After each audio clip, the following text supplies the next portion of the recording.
اليوم أكملت لكم دينكم وأتممت عليكم نعمتي ورضيت لكم الإسلام دينا۔ آج میں نے تمہارے لیے تمہارا دین مکمل کر دیا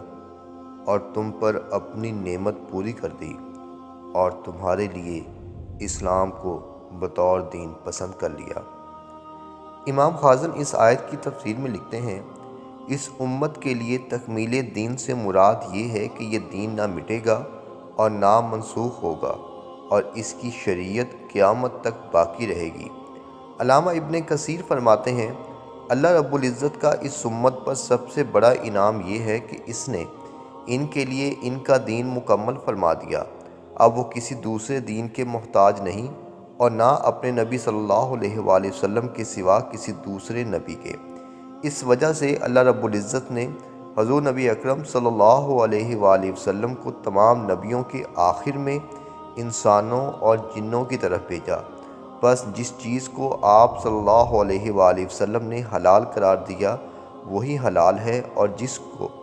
آپ نے حرام قرار دیا اس کے علاوہ کوئی حرام نہیں، اور جس دین کو آپ صلی اللہ علیہ وآلہ وسلم لائے اس کے علاوہ قیامت تک کوئی دین نہیں، اور ہر وہ چیز جس کے متعلق آپ صلی اللہ علیہ وآلہ وسلم نے خبر دی وہ سچی ہے، اس میں جھوٹ کا شائبہ تک نہیں اور نہ وہ خلاف واقعہ ہے۔